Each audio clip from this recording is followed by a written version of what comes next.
at long last, the most acclaimed route in this visual novel. God damn it. Knick-knack! Oh dear God! What the fuck, past Knick-knack?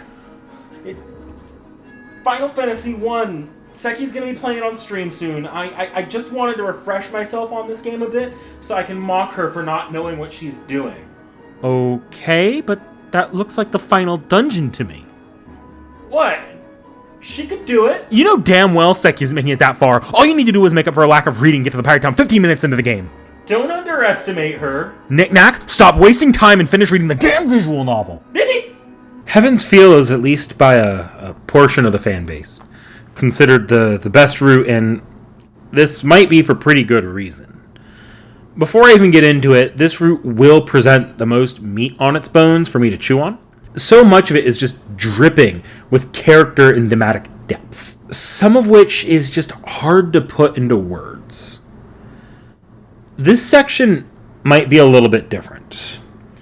Expect the analysis portion of this video to be a little bit different.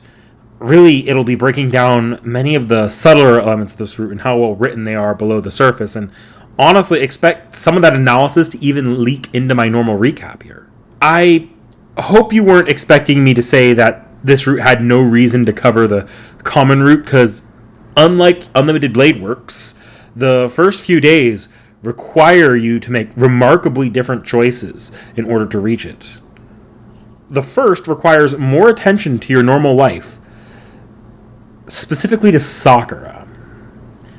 Doing so will unlock a scene where Shiro walks her home and encounters Zoken Mato, a creepy bug man whom Rin's dunce of a dad looked at and said, "Yeah, he's not sus at all." Getting ahead of myself here. Let's back up a bit.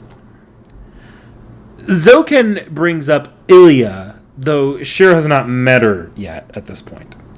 He gives a strong indication that the two share a connection that Shiro is as of yet unaware of.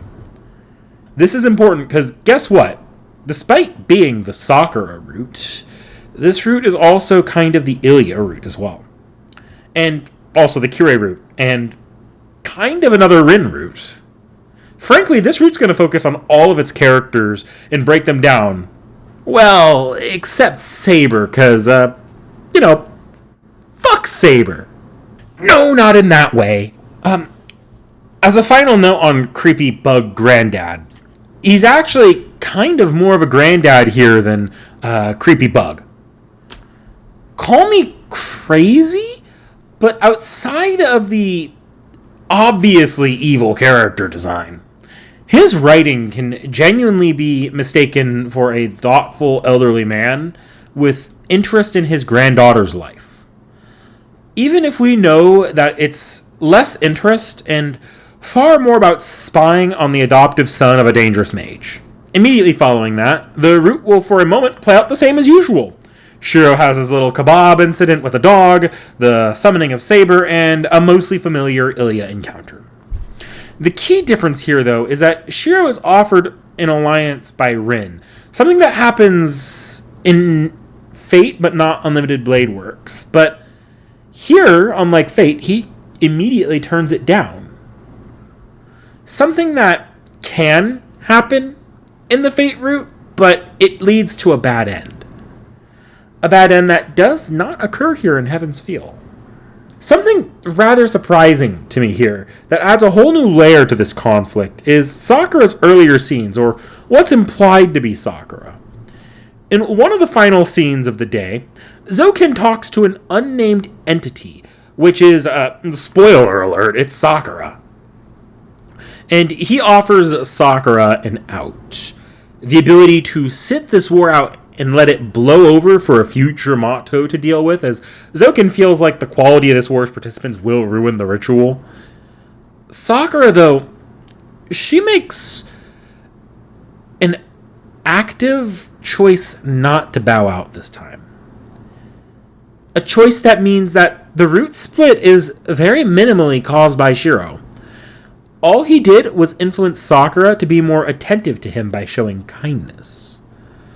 Instead, Heaven's Feel is initiated by Sakura becoming protective over Shiro upon seeing that Rin may be involved with him. A level of agency which completely changes how we need to look at Sakura for this entire story. In the films, one might interpret this as much more of a Jekyll and Hyde, Hulk and Bruce Banner kind of relationship between Sakura and the Shadow. But also similar to Jekyll and Hyde, that's mostly something you're seeing in the adaptations. In the visual novel, that line is not going to be as distinct. And I am really looking forward to the analysis that this video is going to be doing already. From here, Shiro actually begins the war in earnest, and mostly becomes a self-sufficient master in a way other root variations on Shiro just didn't by this point. Case in point, Shiro and Saber managed to successfully hunt down Shinji. In the movie adaptation, this encounter is mostly coincidence, but in the visual novel, Shiro and Saber make the active decision to do this, and there they come across Shinji and Zogen. Early on in the route, Shiro and Saber spend a lot of time alone because Rin just isn't as involved. And honestly, this is the most fulfilling I feel like their dynamic has been so far in all three routes. Despite not much changing other than Shiro's lowered hesitancy to fight thanks to no early Archer interactions, Shiro and Saber hit far less roadblocks in quickly establishing their master-servant relationship together. I'm really looking forward to seeing how this dynamic defines the story. Spoiler alert, this feeling is a trap. Well, maybe if Rin is a little bit less present, Shiro won't catch her stupid as much. I can't say Shiro is all alone here. Shiro actually does have a light team up with Rin. Not so much for the Grail War, but because Shiro sees an injury on Sakura's arm and presumes correctly that Shinji did it as a result of losing Rider the previous night. To this point, he has no idea what to do and asks Rin for advice on how to save Sakura without him blowing his frustration back on her. Rin manages to go through 2 weeks of character development in mere seconds and lets go of trying to prove a point about mages to Shiro, instead giving him the idea to have Sakura stay with him to keep her safe. The Virgin Rin on the Fate route telling Sakura to fuck off versus the Chad Rin telling Sakura to stay with Shiro. Shiro ponders the idea in town where he runs into who else but Ilya. The two have a very familiar interaction from the Fate route, but it turns uncomfortable when Shiro brings up good old Father of the Year Kiritsugu. Afterward, Shiro and Taiga manage to convince Sakura to stay in the Emiya household to avoid situations where she needs to be walking home late at night. Things start to get a little bit weird right around here, though. On a tip from Rin, Shiro and Saber investigate Ryudo Temple. Suspiciously, Assassin is nowhere to be found, but Shiro and Saber don't notice because they don't even know he should exist yet. What they do notice is an eerie silence in the temple. After looking around, they find the corpse of Kuzuki with Castor standing over it. Castor denies having done it, but still engages Shiro and Saber just to get walloped, because this is Heaven's Fuel, Saber and Shiro. They don't lose to shit. I'm lying. They quickly leave to get Kirei's help, but a mysterious shadow, read Sakura, steals Medusa's corpse away while nobody is looking. Shiro then has a dream of, wait, I thought this was the Sakura route. Why is there an erotic Rin dream? Oh wait. Shit. No. I was hoping this wouldn't happen again until near the end. What? What do you mean this route is stuffed to the brim with H scenes? 1 sex later. Certainly an H scene. Okay. I'll give credit here. This time it doesn't feel out of character. Shiro is the sole real character here, actually. Ryder may be doing stuff right now, but everything Shiro is seeing here is a dream. And so on that logic, I can excuse bad dialogue from this perspective, because it's a wet dream. Like, let's be real here. None of us are fucking Shakespeare during a fucking wet dream. Moving on very quickly, because apparently I have multiple of these H scenes to get through. Taiga is absolutely the wingman you want in your corner. Like, consider this. Rin and Saber's roots have Taiga ready to move heaven and earth to cockblock Shiro. But we can piece together here that it's because she's Sakura's wingman. The idea of Shiro and Sakura doing sus things doesn't set her into good parent mode.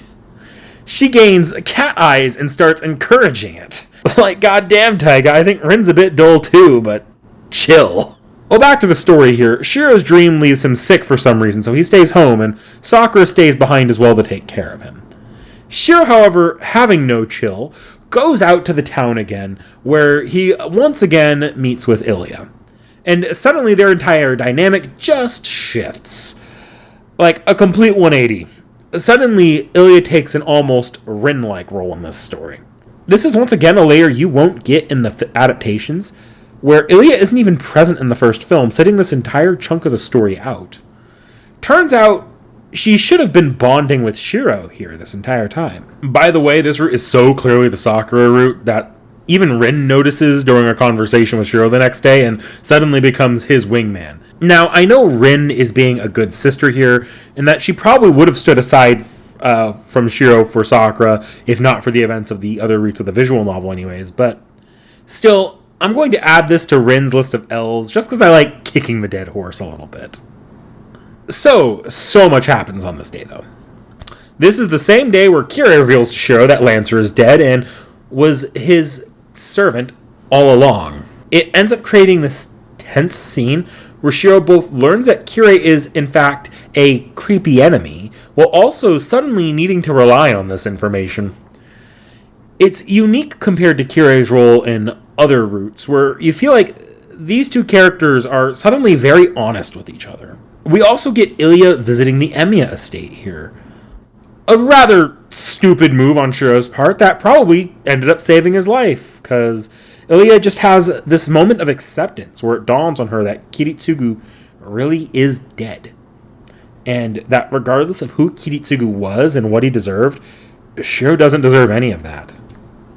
You just watch in real time as her resolve just crumbles. It's actually almost kind of sad. And finally, Zoken. Rin goes to fight Zoken and the reanimated corpse of Castor. And happens to be found by Shiro because, yep, these two are still acting wholly separately. So unlike the film, this meeting was wholly coincidental. And it does a good job at demonstrating Zoken's creepy-ass nature as he is now fully masked off as the weird old man that he is, as he's now literally bug puppeting a servant's body. Until the Shadow gets involved, lashing out at everybody here. Something even Zoken is shocked about at this point. Let's rewind a bit here. Because we know exactly why this happened. You see, like in the other routes, Saber is training Shiro for combat. This same day, Saber managed to beat Shiro a bit too hard, especially considering that not a day prior he was sick. Sakura has this moment of clearly turning on Saber. Before this, their dynamic was mostly amicable, if not united. But after this, the Shadow starts to become active. Sakura and Saber have somewhat more tense of interactions from this point on. And this ultimately culminates in the Shadow lashing out at everyone involved in the war. Zoken included, who was ready to kill Shiro. It only stops when Shiro is accidentally caught in its attack. Whether or not Sakura has enough affection for Shiro determines whether or not the Shadow has enough self-restraint to catch itself at the last minute to keep him alive. This mistake was all Sakura, and only Sakura could stop herself. Obviously, after this, everyone pulls back. And Rin becomes immediately suspicious as to what's going on in the Mato household. Shiro awakens the next day, where Saber speedruns her Roots character development. Apparently, Sakura apologized to Saber the next day, believing she went too far. Saber believes it's just about the scolding, but Sakura, at least deep down, might have felt that for her lash out against the two the night before. Saber, in turn, believes that the verbal lash was not wholly unjustified, and identifies that Sakura may be suffering from a guilty conscience for things outside of her control. she evidently begins weighing that against her own experiences. Saber, in fact, takes Sakura's critiques to heart, possibly due to her own guilty conscience, and forcibly separates Shiro from the fight with Assassin, despite in other routes being willing to take him into combat. It's there that she is cornered by the Shadow, who manages to defeat her, seemingly killing her then and there. Meanwhile, Shiro ends up locked into combat with Zoken himself, where he is wholly outmatched. And only saved this time by the timely arrival of a rider. It's kind of a touching moment in some ways, in retrospect, knowing that Rider is Sakura's servant, but it's unfortunate that Sakura probably didn't mean her apology from earlier. Not really, anyway. People with a guilty conscience can apologize not because they feel sorry, but because they think they should. What plays out that night is, without a doubt, the end result of a remarkably manipulative calculus that Sakura has been engaging in. Let me admit something here. Earlier in my analysis of the Fate route, I copied the analysis from my notes almost word for word, because I felt like I could not restate it or rewrite it at the same level I did there. For Sakura, though, I feel like something similar needs to happen now. No, this is not the root analysis portion. But to convey what this story is doing, I'm going to need to dip into my knick-knack analysis mode for a second. This entire scene where Shiro returns takes this almost understated, gross feeling to it. Sakura outwardly doesn't realize what she did, but the reality is internally she does. So her acting like it's good that Shiro is back and projecting how good it is for Saber to be gone and Shiro to be safe, it almost feels just manipulative. And then the way this entire situation brings her actual sexual pleasure, even though she knows that it's wrong, it's genuinely the most disgusted I've ever felt with this character. And that's really great writing, I think. It's not lost on me that Saber and Shiro have always sort of represented each other's ideals, with Saber specifically being Shiro's goals. Sakura killing those goals, his ideals, in order to keep Shiro around, is thematic brilliance. It creates a situation which, post-CCC me, keeps attaching to the Meltro's doll secret garden, where she's stripping away what makes Shiro, well, Shiro, in hopes of preserving him for herself. Losing track of how much of him is actually lost here. We know that stripping Shiro of his ideals and goals does not stop the path he's walking down. He can still go full down the road of being a superhero, but she's killed his ability to walk that path in a healthy way. Sakura has effectively thematically murdered a part of Shiro. Sakura is probably the most villainous feeling character in the moment when she's still pretending to be in a moral place. And her end plan of hurting Shiro so he can never leave her is just terrifying. It really demonstrates how, at least internally, self-centered Sakura is at this point in the story. Okay, fine. I'll push through this part of the story. This day is extremely long and extremely involved. Shiro and Rin decide to start being morons together again, and despite Sakura being sick, he leaves her alone at home in order to go do some training with Rin. Really, they were planning how to defeat Zoken. Of course, upon Shiro's return home, Sakura is just gone. Shinji has kidnapped her and made one demand. Shiro come to the school alone. Yep. Let's get into this Roots Blood Fort scene. Obviously, Rin being right there, he doesn't go wholly alone. And one Shinji humiliation later, everything is just... Wait a minute. Shinji did something shitty again. This time, he splashed a potion of some sorts onto Sakura, causing her to lose control. Absolute chaos erupts, and suddenly now and for the rest of the visual novel, we have to treat Sakura like an elderly dog by constantly questioning if it's time to give up and put her down. Well, that just took a turn for the morbid. Of course, this happens after the initial Sakura losing control scene, but it takes even more of a center stage after everyone takes her to T.H.E for magic surgery. And I'm wholly convinced T.H.E kept her alive just to watch her and everyone else struggle. The sick fuck. Sakura runs off because while Shiro wants to save her, Rin is ready to go in for the kill as the big bad mage in the room. Okay, let's tear off the bandage. I've done a lot, and I mean a lot, of shitting on Rin in this review. And for the vast majority of this review, it's been mostly a facetious teasing, just meant for laughs. But in this route, Rin actually has her detractors when we're talking about the visual novel. Because from here and until much later in the visual novel, Rin becomes the head of the put Sakura down side of this story. We haven't got into it yet, but I don't actually think Rin is wrong here.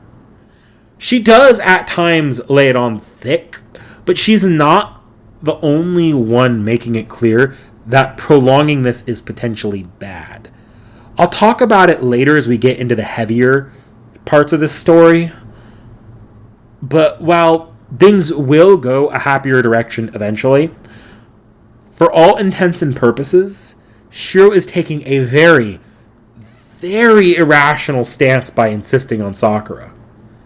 Which I don't fault him for, but Rin's perspective is just as valid here as Shiro's is, if not more so, and I'm not going to dog on her for that. Shiro, of course, has a breakdown, unsure of what to do, because Rin is kind of right, but he isn't ready to let go of Sakura. That's when Ilya appears to him as he's having this emotional breakdown. She tries to play it normal, being her usual cute little sister personality, but Shiro just snaps at her. It was a remarkably human moment from Shiro, and the understanding she shows not getting upset at him for it is genuinely one of the most touching things I've seen in this visual novel. With Ilya's support, Shiro finds Sakura and chooses to protect her and help her. Something Rin doesn't actively fight him over yet, but makes clear she doesn't support. Shiro and Sakura more or less officially become a couple at this point, and to help with Sakura's apparent mana deficiency, Shiro has let Sakura drink some of his blood. That's right. Blood contains mana, doesn't it? That's clever. Oh wait, this is one of those, isn't it? 1 sex later. Yeah, the dialogue sucked, but what's new? It was fine, I guess. How many more of these are there? Oh dear God, there's still 2 left. Once again, it's impressive to see Shiro as a functional master on his own. This is kind of conveyed in the films, but him and Rin both have the same idea at the same time to go obtain Ilya's aid, and happen to run into each other on the way there. Rin tries to put on a boss bitch front when they encounter each other, but we all know Rin at this point. She couldn't even boss around a Roomba. Sakura, though, lets out the not-so-inconspicuous proclamation to herself that if she hurts Shiro, he won't be able to leave anymore. Awesome! Cool! Sakura continues to wander down that psychopathic life direction. But that line explains why the shadow is not only active, but why it's out for blood. No other day has the shadow been this aggressive. Saber, for one, comes back as an immediate physical threat to everyone involved, taking no names at all, completely walloping Herc. And the shadow itself gives pursuit to the entire group, and at one point it causes a notably lethal explosion. Sakura is not tied to this destructive path either. She could have worked a little harder to find a way not to directly attack Shiro, and yet she chooses actively to do so. The analytical part of me once again needs to draw attention to the fact that Saber has consistently been a thematic representation of Shiro's ideals and morals. Sakura is now not only killing them, she's twisting them and using them against Shiro. And finally here, she literally killed a part of him. Because that explosion I mentioned earlier entirely tears his arm off, which has to be replaced with archers. You know, the guy that both literally and thematically is the corruption of Shiro's ideals by harsh reality. Yeah, that guy is now forever a part of Shiro. Sakura just killed Shiro because she couldn't trust him. Beautiful, beautiful storytelling. The rest of this visual novel until the climax itself is emotionally scarring. It has the levity of a story about a cancer patient, since that's basically what Shiro is now. It's not a matter of if Shiro will die. It's a matter of when. The more he taps into Archer's arm, the sooner it'll come. Sakura likewise is also dying. Ilya will soon reveal that she too is dying. Everyone here but Rin is dying internally. And they all choose to move into the Emiya estate just to play house a little. Even the sex scenes stop being poorly written in an objective level that I can finally say are better here than in the censored versions. Why? Because they are uncomfortable as fuck. They come off far less as a romantic outlet and far more as one of coping. At one point even becoming more primal and animalistic than human, as the two lovebirds use it to drown out what's going on around them. And what's going on is horrifying. Rin and Shiro go out at night, and what do you know? People are missing and dead. Every night, Sakura has been going out and eating people. It's no longer just one person, here and there. By day 12, the half the city that Shiro is in is just quiet, and Rin and Shiro are able to walk into a house which looks like it has been abandoned. The entire thing brings to mind imagery of the plague. People aren't leaving their houses, and neighbors may be dead and you will never know. The streets are dark and empty. Death looms over this entire story now. On a personal note, this entire situation reminds me of those early days of COVID when it was unsure how bad this thing was. My state locked down pretty damn hard. While certainly that wasn't as bad as this. You would go ages without seeing people.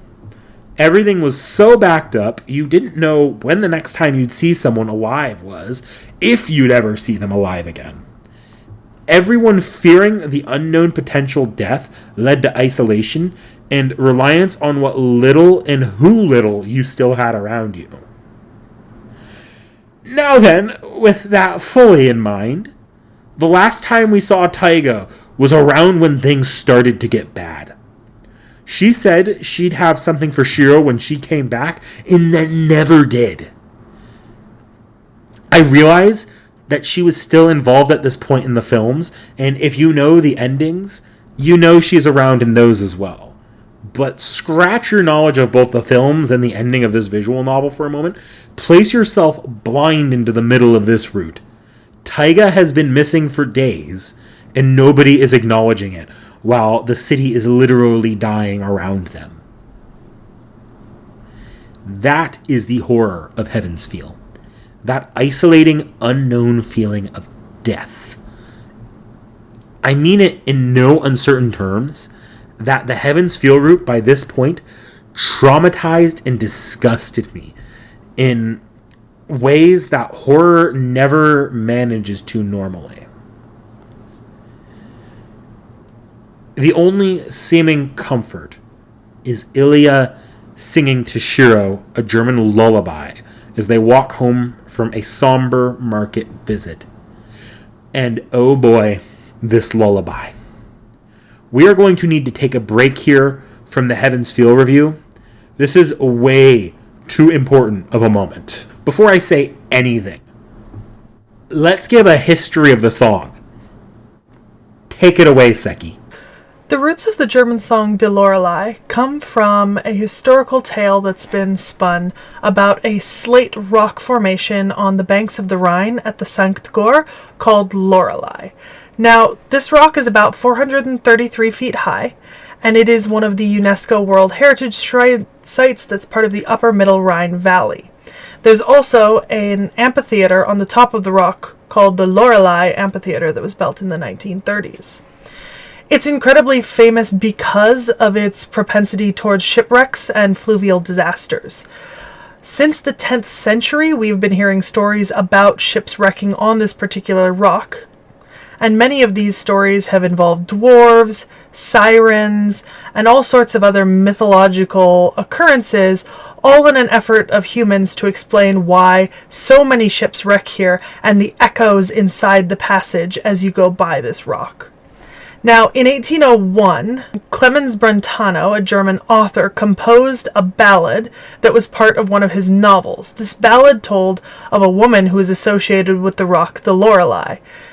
In this, Lorelei, betrayed by her lover, is accused of luring men to their deaths by bewitching them. As a result, she's sent to join a nunnery, but on the way, she comes across the Lorelei rock. She asks to climb the rock so that she can see the Rhine once again. And when she does, she falls to her death, the rock ever afterwards maintaining the echo of her name. And then in 1824, Heinrich Heine took this theme and transcribed it into one of his poems called Die Lorelei.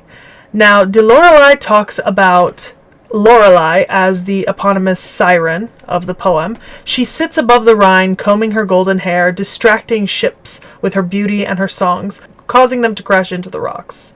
And then in 1837, his poem was set to music by Friedrich Schiller in the art song Lorelei. Lorelei became incredibly well known in most German-speaking countries. A Hungarian named Franz Liszt also set the poem to music, as well as dozens of other musicians across the world. During the 1930s and 1940s, Heinrich Heine, who was born a Jew originally, was largely discredited as the author of the lyrics in a concentrated effort by the German government to dismiss and hide contributions of Jewish members of the community to pieces of German art that were famous all over the world. Lorelei also appears in Waldesgeprach, which is part of a dialogue in the first novel by Joseph von Eichendorff, Ahnung und Gegenwart. Excuse my pronunciation. Although Lorelei was originally imagined by these authors, Brentano and such, she's passed into German popular culture more prominently as part of the Heine-Schiller song, and is often believed to have originated in an old folk tale.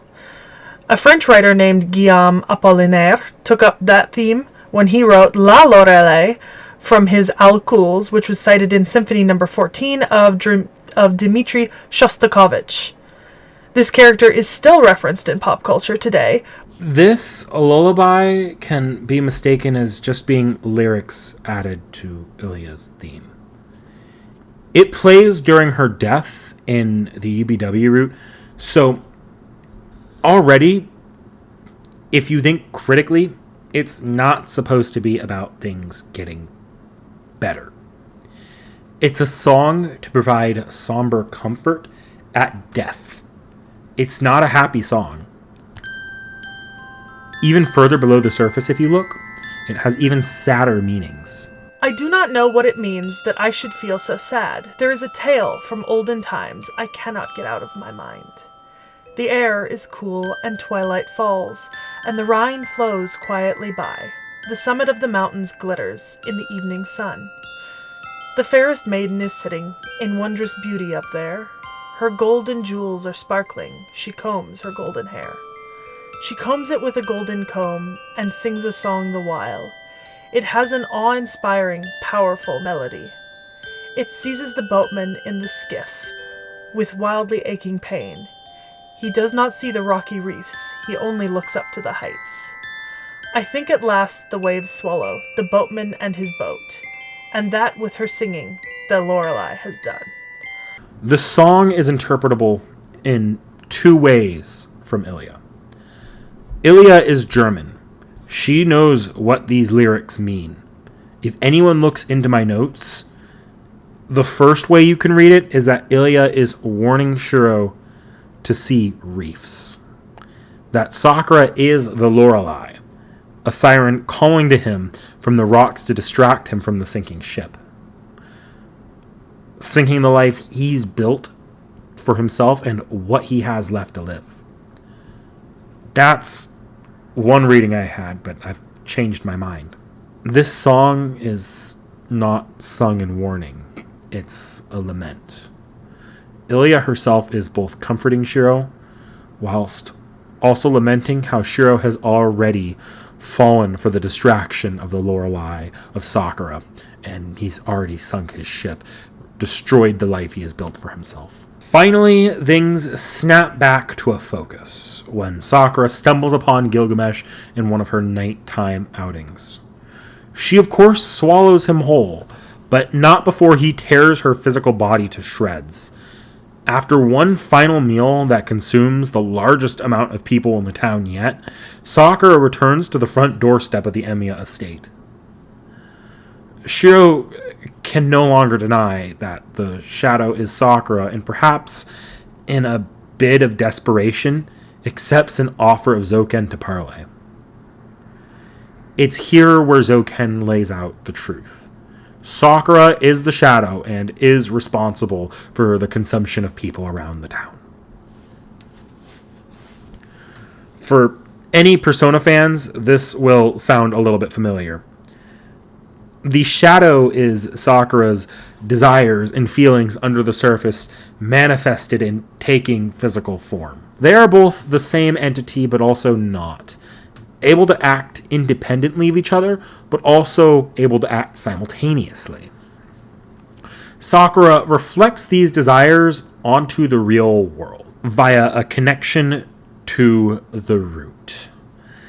And because of the Grail's angry mango problem, the shadow is predisposed to violent solutions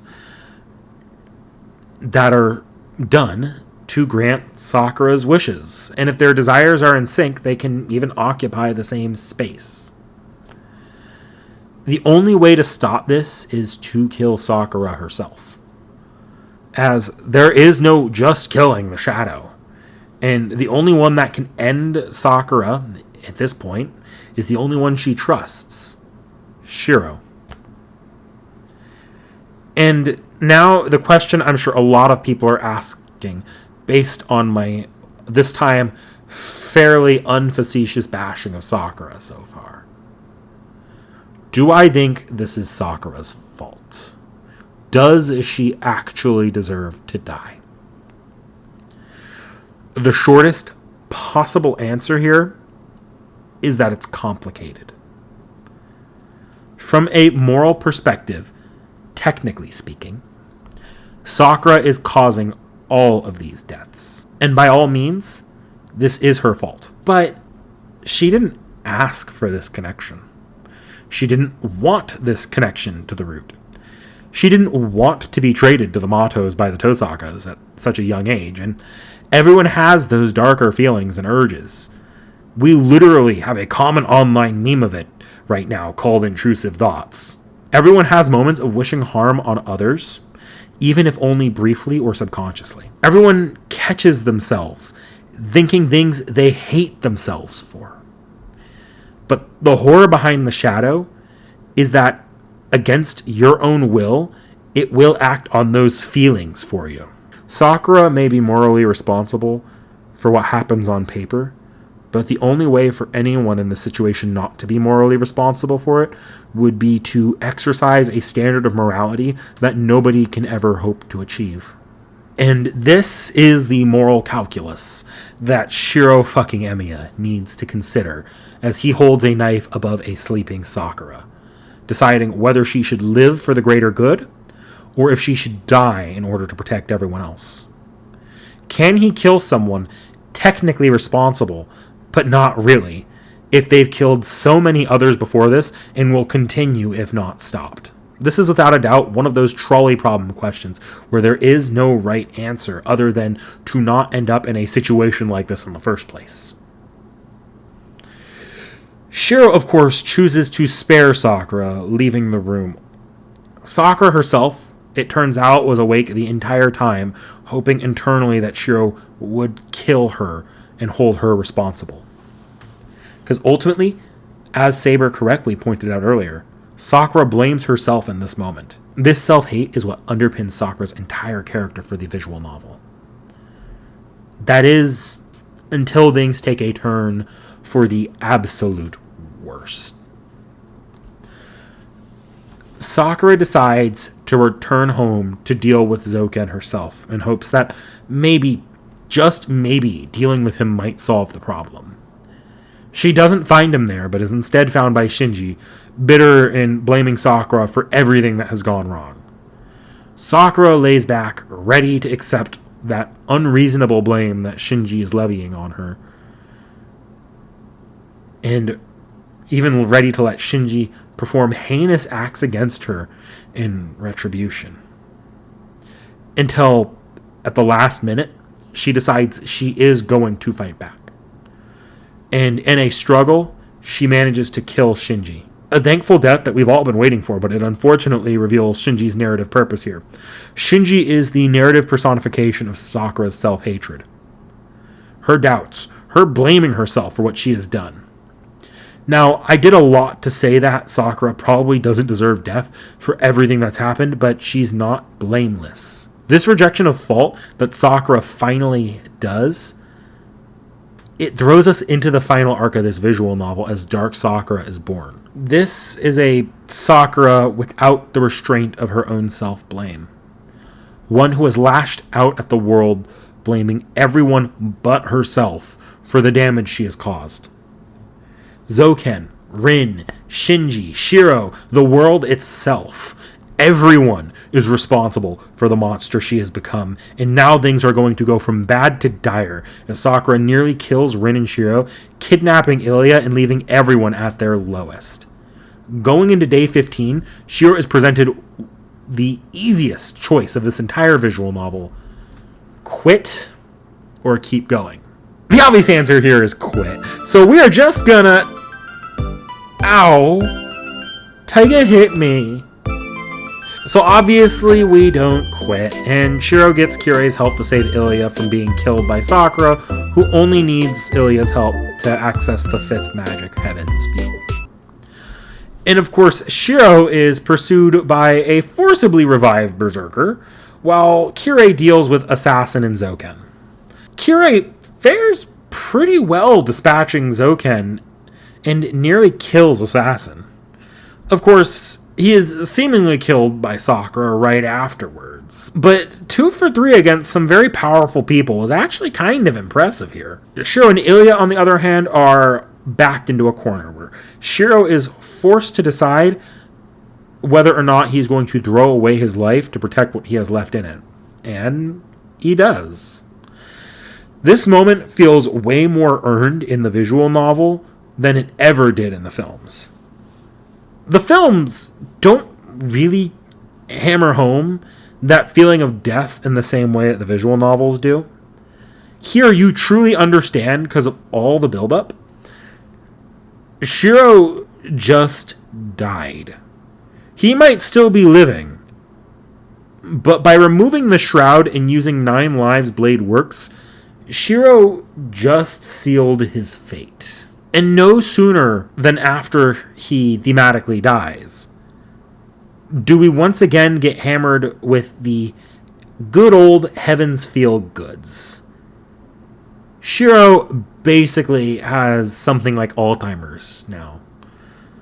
I'm serious. The music no longer transitions properly between the next few scenes, and with no grace at all, will cut from scene to scene as Shiro loses track of time. With really entire moments of the day just going blank. He doesn't even process something is wrong until he winds up mid-conversation with Rin with no recollection of her ever entering the house. And all this is done masterfully in the visual novel format in a way that's only possible in this medium. It creates maximum discomfort while really hammering home that you are playing as a dead man walking at this point. Rin and Shiro ultimately settle on a plan to create a jeweled sword designed by a powerful wizard with connections to Rin's family named Zelrech. He's the kaleidoscope guy for the few that may only know him through FGO. Rin intends to have Shiro transform a sword into that jeweled sword. And Shiro does this with 2 requests. The first is that Rin considered the sword, the Azoth sword, if you remember the fate root, his. That she give it to him, even though he's going to give it right back to her as the jeweled sword. The second is that he be allowed to do this entire ritual unsupervised, as he doesn't want to risk being distracted. Ilya sees right through this, though. Shiro can't do this ritual. He can't just transform the sword. He can remake the jeweled sword from scratch, but to transform another into it is impossible. Shiro is going to use more magical energy by tapping into the arm that Archer has left him. He will throw away even more of his remaining life to pull this off. Rin lets him do this and waits outside the shed. She has the urge to look inside, but doesn't. And Shiro, now finished, hands the jeweled sword off to Rin, once again stripping away another part of himself. Does this entire sequence sound familiar? I'm speaking with you, FGO players and Seki Reacts fans, because it certainly should. What happened just now was an almost identical and certainly intentional homage to The Crane Wife and other similar stories like Melusine. For those unfamiliar with The Crane Wife and similar stories, Frank Grand Order's Miss Crane derives from the Japanese folklore story Tsuru no Ongaishi. Tsuru Ongaishi is what most folklorists would qualify as a variation of a Swan Maiden tale. Swan Maiden tales are classified under the Arne Thompson Uther Index as number 400, the Swan Maiden, or the man on a quest for his lost wife. The most notable parts of ATU 400 include a man who makes a pact with or marries a supernatural female being who later departs, and a wife who shapeshifts from human to bird form with the use of a feathered cloak or some other aid. And while it used to be more restricted to that of swans or geese, modern analysis has associated it with many other types of birds. Now, although we categorize this under ATU 400, being the swan wife, this could also fall under the broader scope of magic wife in folklore.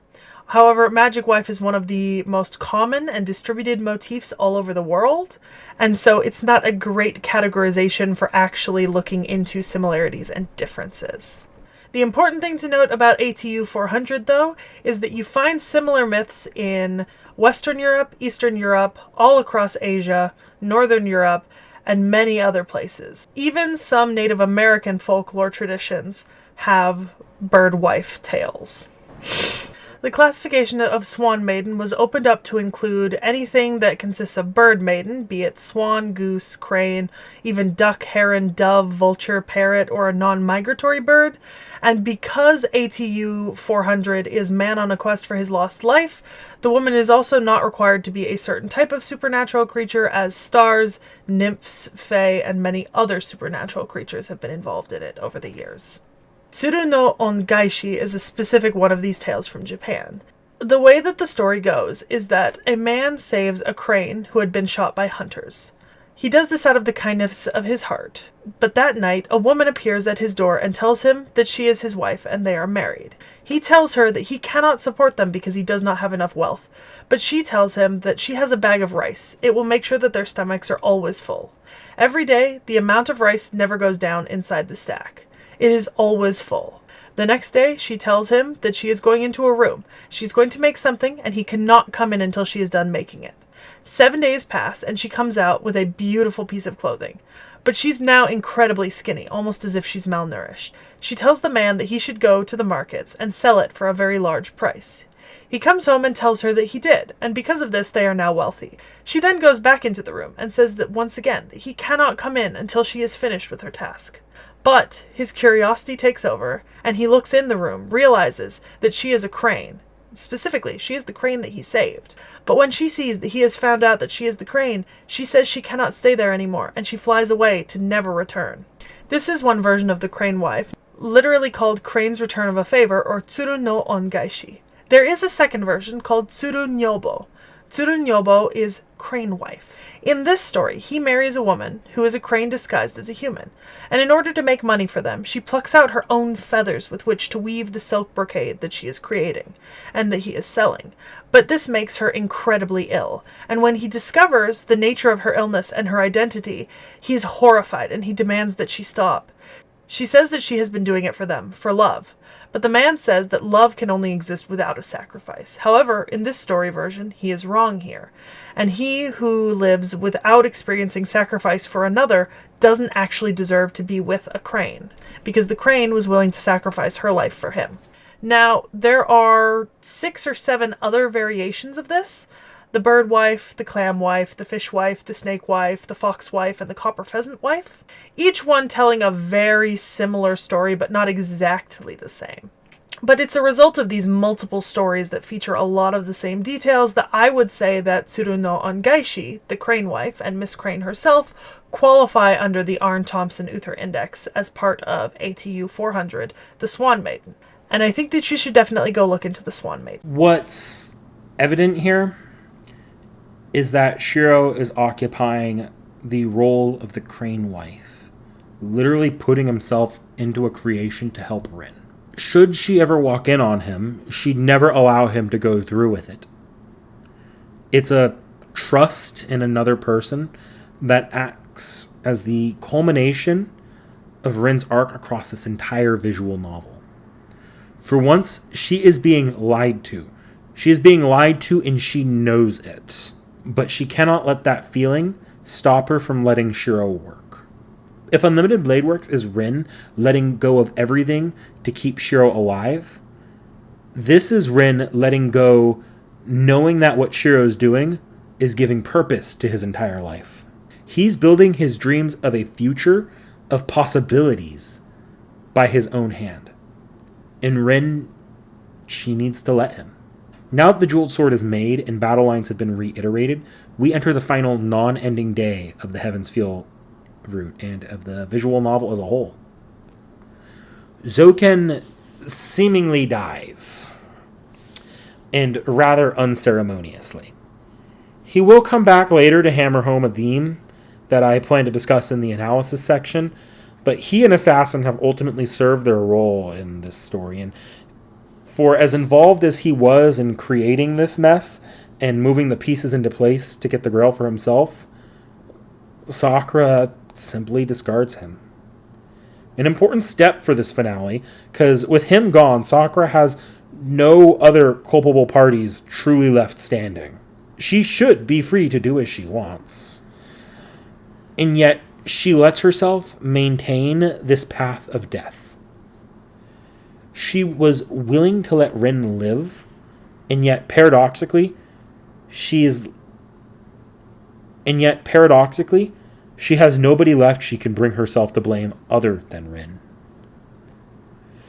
And it's only fitting that Rin goes off alone to deal with Sakura, leaving Shiro and an assisting rider to deal with Saber Alter, whom guards Sakura. Ryder, through this story, has hesitated as she wishes to preserve Sakura's life, relating to the feelings of being an unwanted and unwilling monster that was created against her own will. And yet, here she is now, the last non-corrupted servant left standing and the only one able to fight Saber. Now, one of 2 endings can occur here. I'll go over both after, but the deciding factor is either your connection with Ilya or Shiro trying to push himself too hard to ensure victory against Saber. Technically, there is a third outcome where Ryder doesn't help and Saber and Shiro fight alone as well. That's Sparks Liner High, and, well, it's neat because Shiro solos Saber Alter and then dies, but we're going to leave that one at the door as it's amongst those endings that'll get me smacked by Taiga. Once that's done, Shiro is forced into a position where the only way forward is to kill Saber, the representation of his own ideals, and the last part of himself that's keeping him from saving Sakura. And in doing so, he walks into the final fight. Meanwhile, Rin and Sakura have their confrontation. It's a one-sided fight where Rin has obtained her family's jeweled sword and basically manages to sweep Sakura. Both an example of all Rin has achieved by letting go of her mage lifestyle, as well as all that Sakura has been denied by Rin's mere existence. A wonderful light, a labor of love by one she loves, turned against her. And that's when Sakura voices her frustrations at Rin. The only person in her sights this entire route who may not deserve that same ire. Except Rin accepts the blame and simply tells Sakura, so what? Every mage has a hard life. Every person has a hard life. Some grow past what bad hand they were dealt, and others just contribute to that cycle of hurt. Sakura was dealt a bad hand, and yet even now that she is in the best possible position to escape it, she still shackles herself to it. Blaming everyone else, Sakura can't let herself escape her own cage, whether she blames herself or others. She binds herself to the worst parts of herself. Rin beats that into Sakura, who rejects it, assuming Rin is only here to hurt her further. As the correct thing as a mage for Rin to do is put Sakura down here and now. But Rin instead lets herself fall on Sakura's attack as one final stupid but singularly human moment. To give one denied everything just one win, even if she doesn't truly deserve it. Sakura in this moment believes she has killed Rin. But Shiro is quickly able to confirm that Rin survived. Remember just how used to seeing and analyzing death Shiro is from Unlimited Blade Works. But it's already too late. Sakura has returned to her other extreme, one of self-hatred. And Shiro has to fight through that storm of hatred surrounding Sakura. And when he reaches her, he stabs her with Rule Breaker, a blade that severs magical contracts. Shiro frees Sakura from her cage of hatred towards herself and others. And all that's left is the Holy Grail. Before I keep going, I really want to dig into what the crux of Sakura's arc is here. Sakura's arc is built around the idea of righteous anger and the risks it poses. I'm going to pop over to FGO for a moment, because in-game we have Sakura used as the base for various pseudo-servant goddesses, but amongst the most fitting there is Durga and Kali, whose story seems to be a great parallel for her arc in Heavensfeel.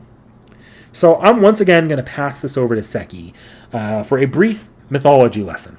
Kali, or Kalika, is one of the most famous Hindu goddesses in the world. She is preeminent in both Tantric and Kalikula worship traditions, as well as being a central figure in most goddess-centric sects of Hinduism and Shaivism. She's often worshipped as the Divine Mother, the Mother of the Universe, and Divine Feminine Energy. Kali's name is derived from Kala, which is different in Sanskrit than it is in Hindu. The homonym Kala, time, is distinct from Kala, black, but she became associated with both. Kali is often understood as she who is the ruler of time, or she who is black. She is also a goddess of time and death and the consort of Shiva. She's called Kali Mata, the Dark Mother, and also Kali, which can be read as either a proper name or the descriptor, the Dark One, or the Black One. Kali appears as early as the Atharva Veda, but the first use of its proper name is in the Kathaka Girya Sutra. We believe Kali originated as a non-Vedic tantric goddess, possibly connected to pre-Aryan periods. Her first major appearance in Sanskrit literature was in the 6th century text Devi Mahatmya. Kali is intrinsically connected with the ideas of transcendental knowledge, as well as liberating knowledge,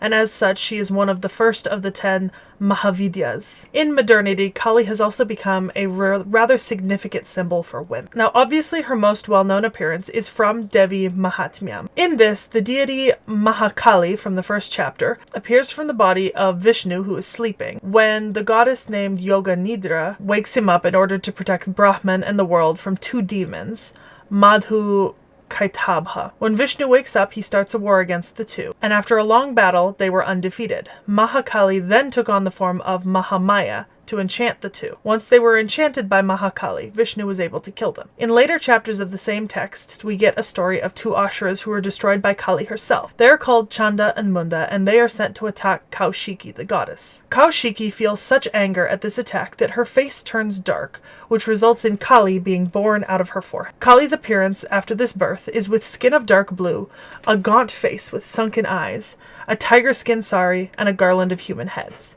She is easily able to defeat the two Asuras. Later, in this same battle that she is fighting, the Ashura Raktabiya is undefeated because he has the ability to use every drop of his blood that touches the ground to recreate clones of himself. As a result, the numbers are ever increasing, but Kali finds a way to defeat him by drinking his blood before it can ever reach the ground, which qualifies as eating the numerous clones. And Kali is often described as being the wrath of Durga personified, actual embodied fury. In the Linga Purana, a different text, Shiva asks Parvati to defeat Daruka the Ashura, who had received a boon that would mean only a woman could kill him. Parvati merges with Shiva's body, and then reappears as Kali to defeat Daruka. But her bloodlust gets out of control, and she is only calmed once Shiva intervenes. The Vamana Purana has a different version of Kali's relationship with Parvati. In this story, when Shiva calls Parvati as Kali, the dark blue one, she is very offended, and as a result, Parvati performs rituals to lose her dark complexion, and she becomes Gauri, the golden one. This dark sheath of hers then becomes known as Kaushik, who, when enraged, gives birth to Kali. Kali's iconography is particularly notable because of her connection with Shiva and the way that she's often depicted. It's very common to see Kali depicted as standing on the chest of Shiva, whether through the chest or on top of it depends on the graphical nature of the depiction. But this is directly related to a story about her and Shiva. It's said that when she was mad, she became uncontrollable. She rampaged and no one could stop her, so they sent Shiva. And Shiva decided to not approach her with violence, but he approached her calmly, and she knocked him down, and she did not come out of her rage until she had stepped onto his chest. In some versions of the story, she simply comes out of it because she steps onto his chest, and in other versions, she kills him with this act. And then coming out of her trance of rage, she breathes life back into him. As a result, Kali is often also associated, just beyond rage, but with blood and places of death and destruction. She is depicted as possessing a dark complexion, but eminently beautiful, although often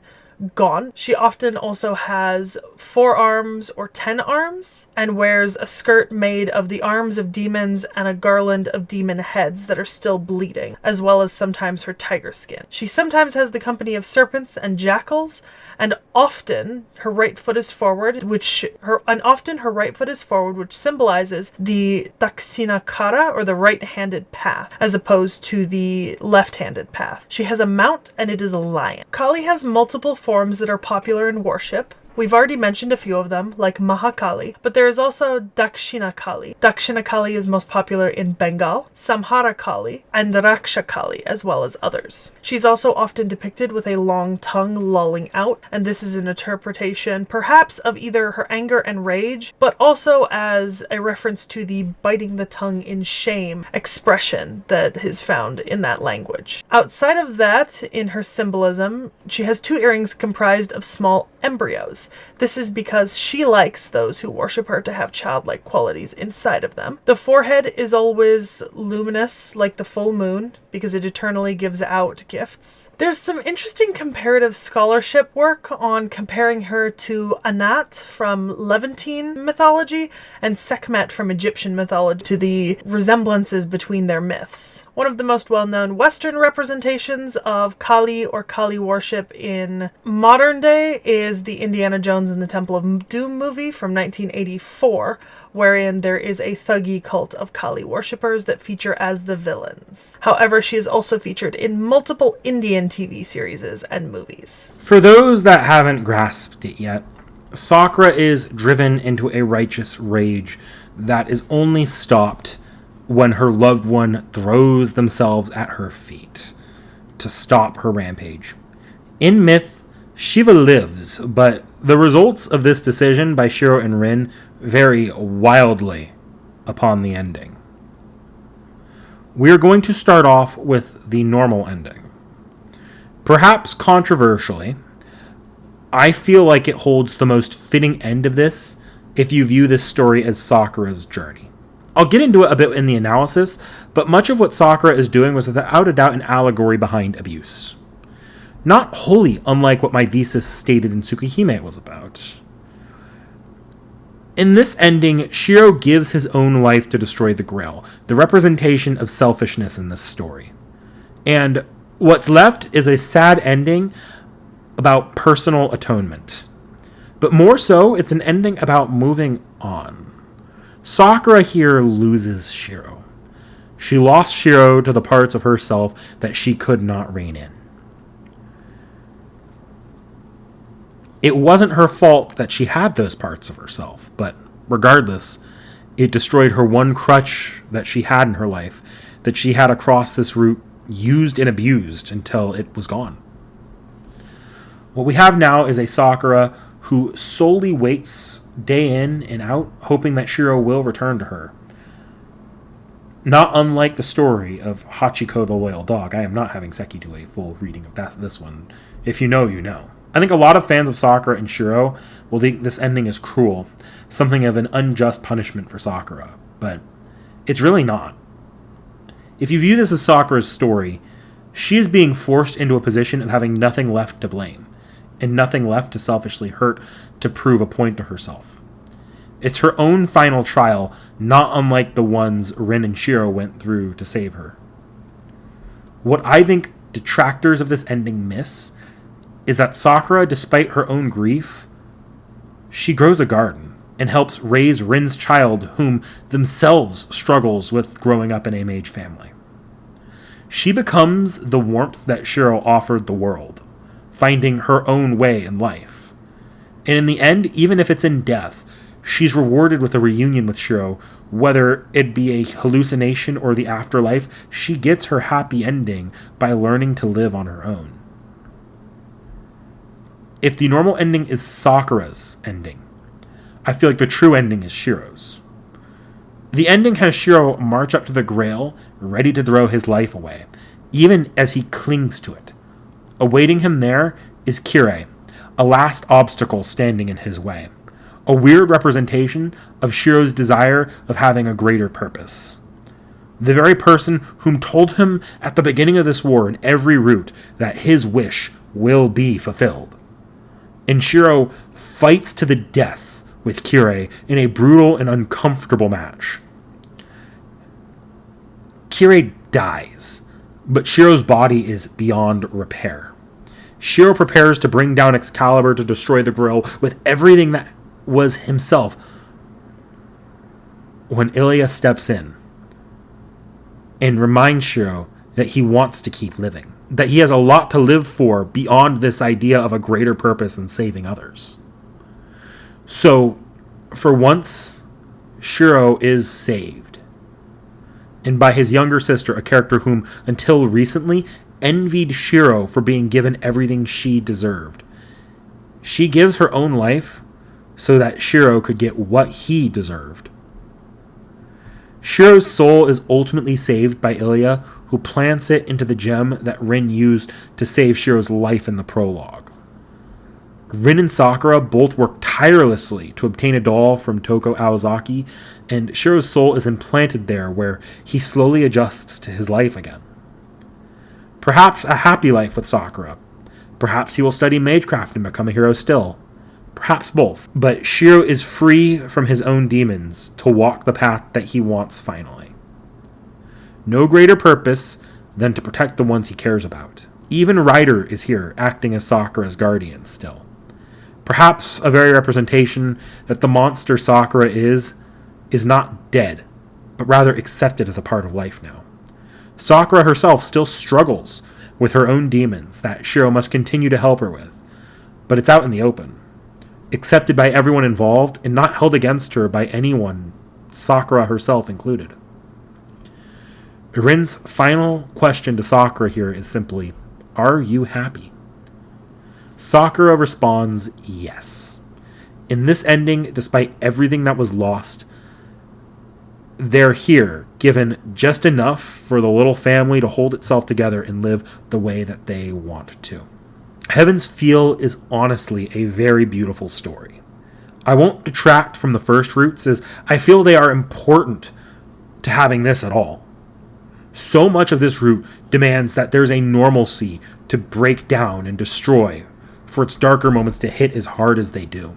The stories of Rin, Sakura, Ilya, and Shiro all feel completed with this. Every extreme they could have been driven to is pushed. It holds a simple artistry to it, with many layers that I don't even know that Nasu often manages to hit. I'll say this, MiHoYo is still my favorite visual novel as a whole package. But Heaven's Feel, on its own, is my favorite route or stretch of any visual novel by far. I think to this day, it may stand as one of the best works Nasu has ever written. And it elevates Fate Stay Night's visual novel to a level I don't think it would sit at without this route. If you are an anime only, watching and considering reading this for yourself, I promise you that this route is worth the experience alone, even if you already think you know this story.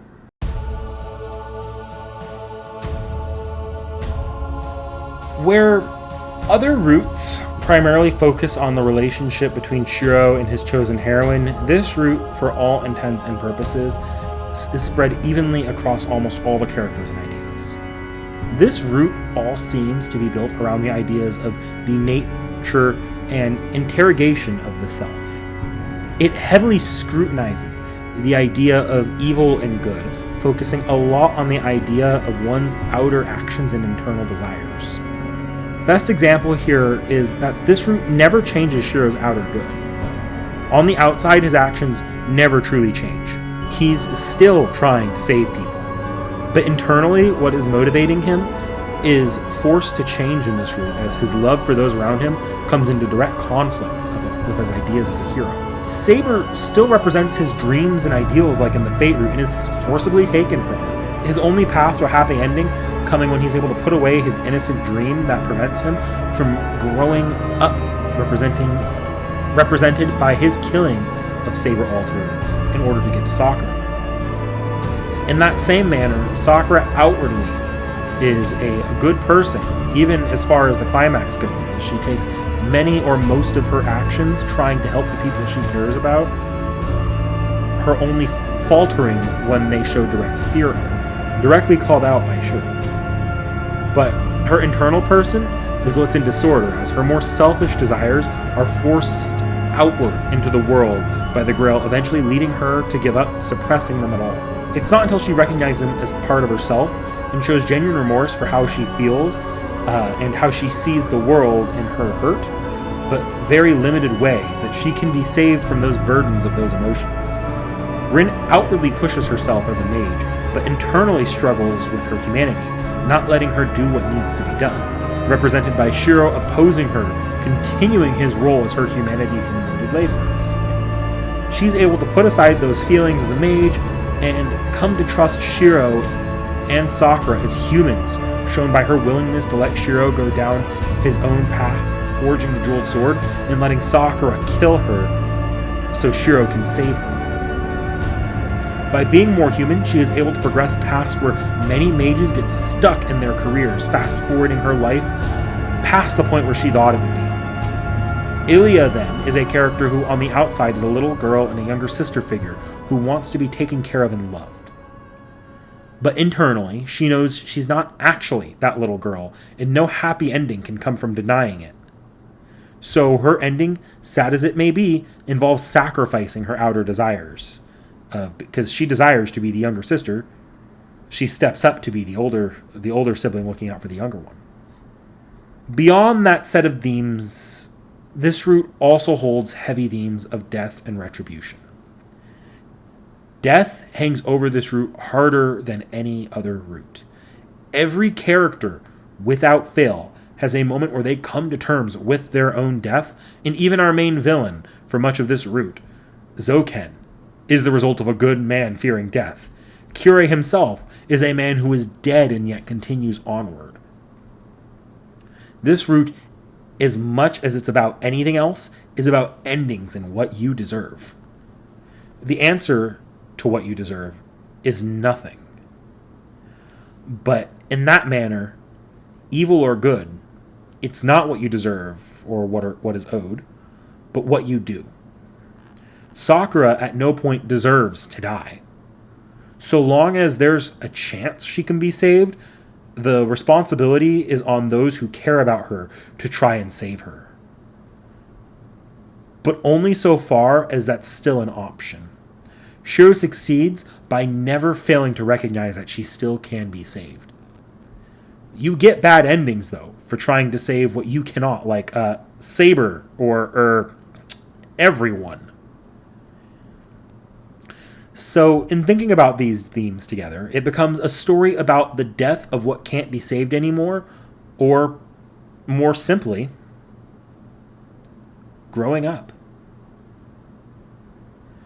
Yeah, it's that simple. Growing up means watching parts of ourselves die. Shiro, by letting someone like Sakura, who has never afforded a childhood, is forced to grow up faster. Sakura, being the one he wants to be with, is a maiden calling him, leading him to a death of his internal self. The Lorelei that Ilya sings of is a siren leading a sailor to his death. And obviously this can be interpreted as Sakura causing Shiro to die in, say, the normal ending. But a more complete look at the visual novel shows that there is a happier ending than the normal end, meaning that you have to accept that the death that Ilya is singing of is more of a metaphorical one. Rin grows up past the expectations of her father, becoming her own person and leaving the hometown she was raised in. Shiro grows up and leaves behind his ideals that shape the direction of his life in order for him to find happiness. Sakura grows up truly by coming to accept what she couldn't let go of in that grudge and finding happiness in what she does. Ilya is the hardest to talk about here because she has no future to claim by growing up and accepts her role as the Grail. But it cannot be missed that her conclusion is accepting that she is the older sister and not the younger one that gets to be protected. It's easy to forget about Saber because she's not really Saber in the back half of this route, but on a character level, she also grows up by letting go of the guilt that drove her to the fall of Camelot by seeing others have struggles of guilt around her. Growing up is also an important aspect of both endings. In the normal end, Sakura literally grows up and comes to find happiness and in her own independence and what she can do with the young, even if the scars of her youth never fully heal.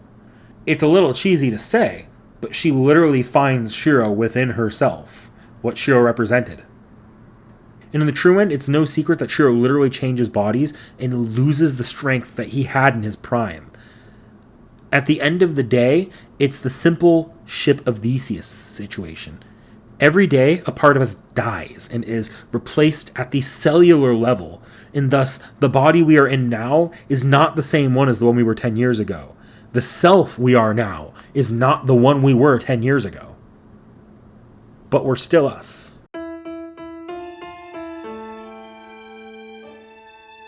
Okay, how am I going to put this as politely as possible?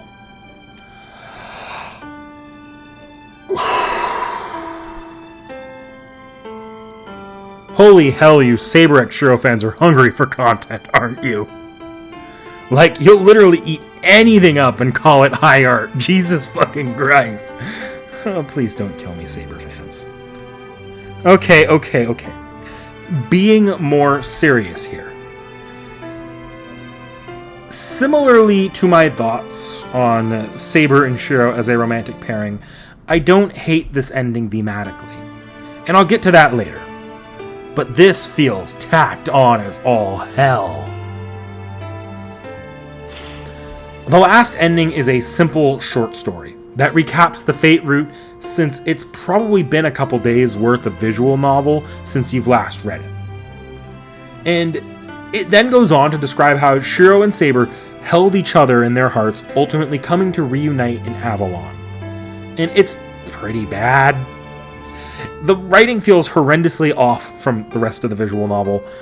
Pretty much every other part of the visual novel is written from the first person perspective, Whereas this part is written in the third person, or at least not from the perspective of Shiro himself, or Saber.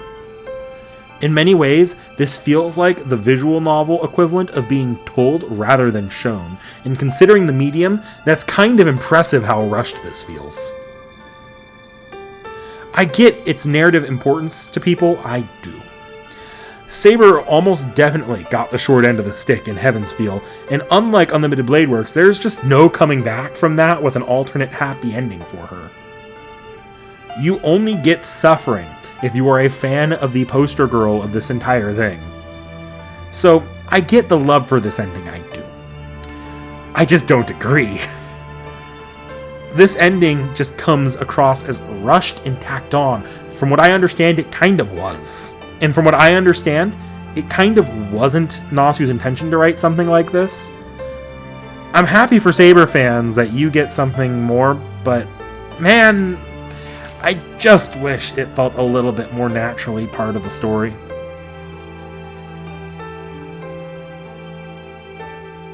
Yep, I'm doing one here. This is really gonna be quick though. Okay, so I mentioned that Shiro rediscovered his dream as being the theme here, and yes, that's the idea. While narratively this is a Fate Shiro, this is a Fate Shiro that has grown up. Like the Heaven's Field theme. The story even calls out that he's not the same person physically or mentally as he was during Fate, which can be seen as youth. But even as you grow up, that childlike view of the world can be salvaged and returned to you as something new. Something not quite pure, but it's not dead like you thought it'd be. King Arthur dies at the end of La Morte d'Arthur, but there's a reason he's known as the once and future king. The ideal will be killed, but when you need it most, if you want it, it will return.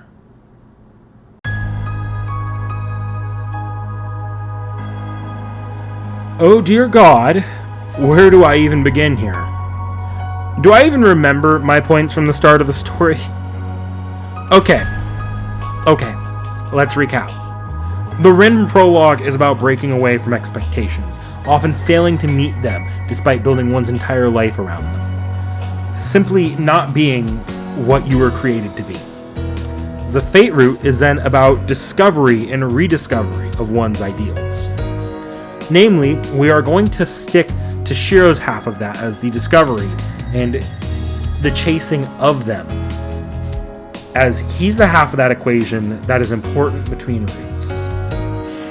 Unlimited Blade Works is about the challenges of reaching one's ideals and the consequences and acceptance of what those ideals will bring to your life if you don't approach them with caution and moderation. And finally, Heaven's Feel is about the death of those ideals when stacked up against the flawed nature of people. Nothing is eternal, including parts of you that you hold closely.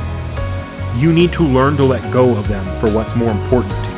As well, you need to be conscious about how your own desires may play a part in hurting others' ideals, or in some cases, their very sense of selves. Really, it's about living alongside others with their own ideals and freedoms that rub up against everything, including your own desires in life.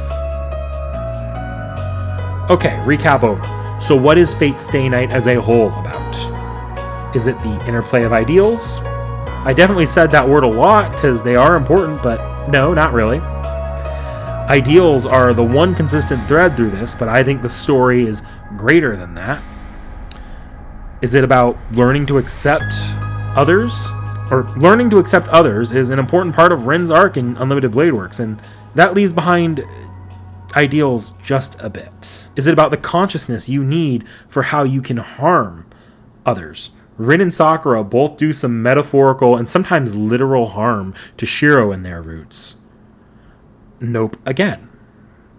Still, it's still Shiro's story at the end of the day, and that's not necessarily a lesson he was forced to learn.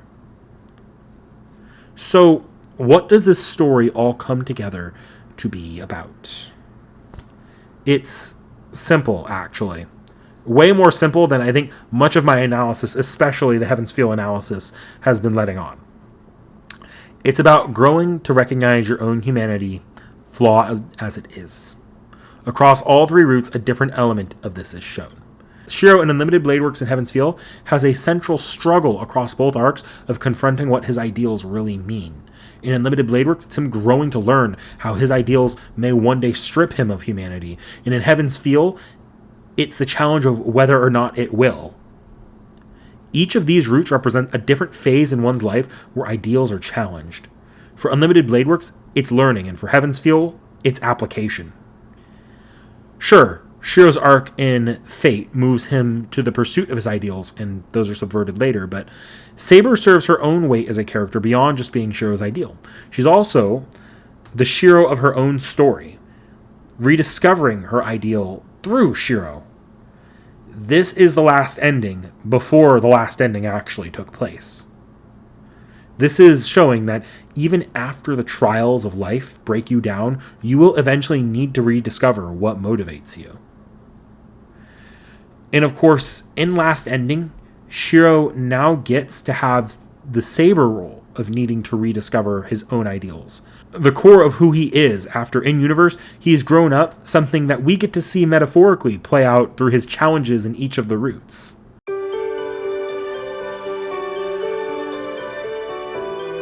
Holy shit, I'm almost done. Fate Stay Night is a masterpiece in its own right.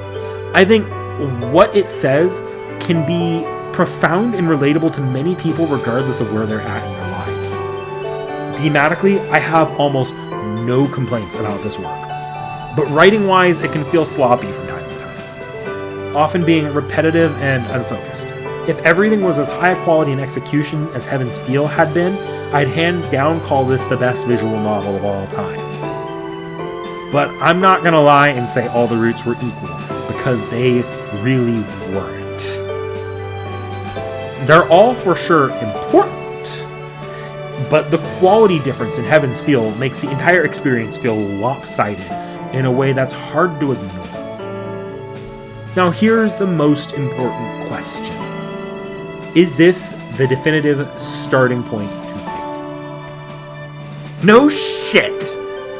Honestly, while I don't think the anime adaptations are bad, I do certainly think if you have the tolerance to read visual novels, you should read this above anything else. The experience is probably far more pleasant to read through if you aren't spoiled to shit and haven't experienced this story.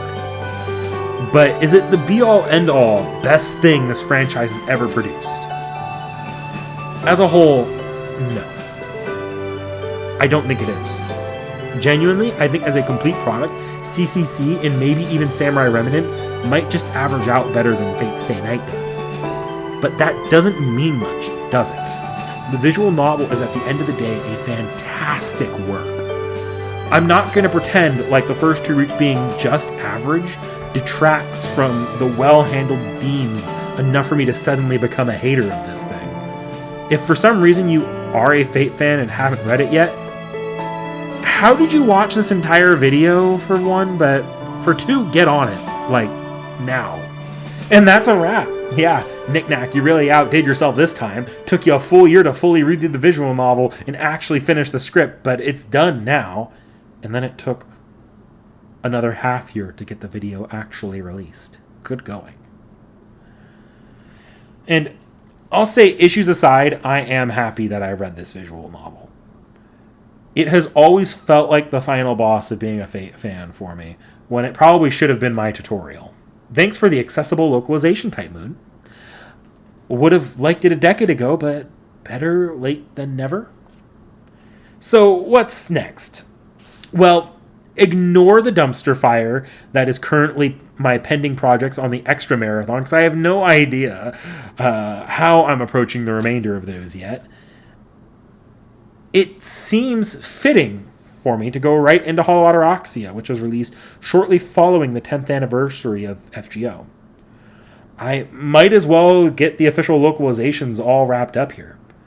Maybe this time I'll finish it before the next work is brought over. No promises, though. I've heard nothing but great things about Holotoroxia, so I'm hoping y'all look forward to it. And no, I'm not reviewing the funny naked bits from the original releases ever again. Sorry, Gooners. Now, I'm sure I'll get around to it very quickly. I mean, past Knick-Knack should have been reading that right after he finished up Fate Stay Night.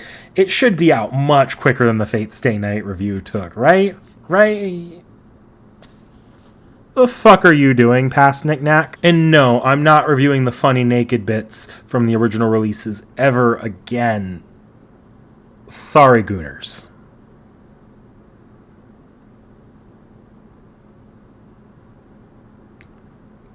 Oh.